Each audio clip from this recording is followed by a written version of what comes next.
Guys, bagamat aksidente naman ang nangyari pero maging paalala ito sa lahat ng mga Pilipino na nagtatrabaho sa ibang bansa, mapa-sea-based man or land-based, na parati tayong mag-ingat at siguraduhin lagi ang ating kaligtasan.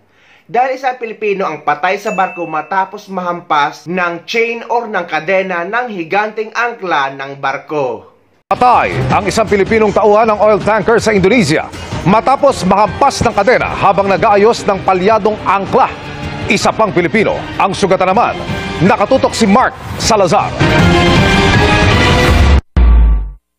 March 10 nang bumara ang angkor o angkla ng isang oil tanker sa Indonesia.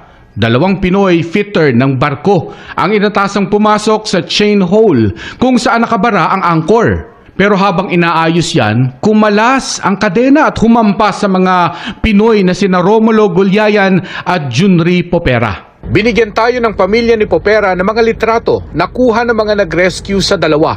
Napuruhan kaya nasawi si Popera. Nasa ospital naman si Gulyayan pero nakausap siya ng asawa ni Popera. Saludo po ako sa asawa niya.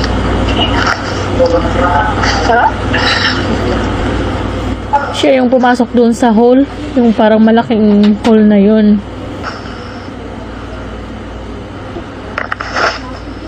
Wala bang tao na galaw doon sa may control, di ba? Parang Hindi po, naka-set up na po siya.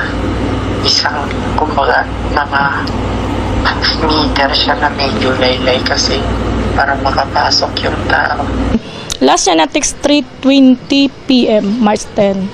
And then, yun ang hindi ko alam na darating pala sa kanya yung 5:30 to 6 PM mangyayari yung aksidente na yun. 15 taon ng fitter sa barko si Popera at hindi ito ang unang pagkakataong nag-troubleshoot ng palyadong angkor.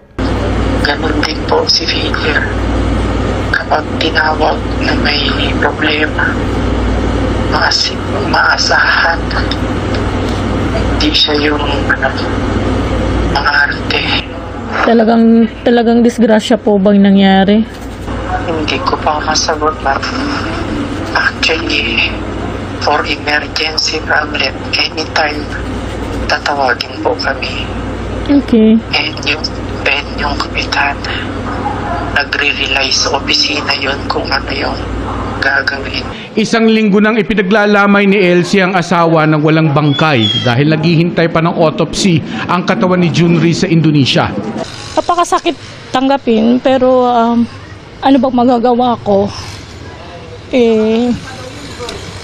Sabi pa nga andyan na Ni hinagap sa isip, hindi namin naisip. Kumbinsido si Ginang Popera na may nagpabaya kaya nadisgrasya ang asawa.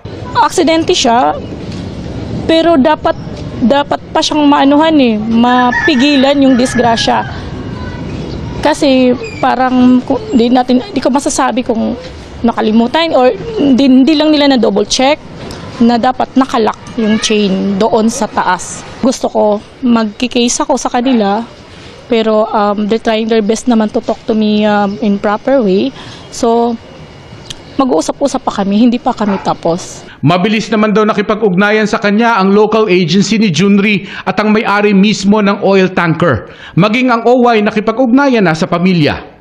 Yung sa principal naman po, nangako talaga sila na sila ang sasagot sa mga gastusin at saka sa insurance naman po is mayroon. Pag-uwi sa labi ni Junri, ididiretso siya sa pamilya niya sa Surigao del Sur para doon ihimlay. Kailangan nating parating mag-ingat dahil may mga nag-aalala at naghihintay sa ating pamilya natin sa Pilipinas.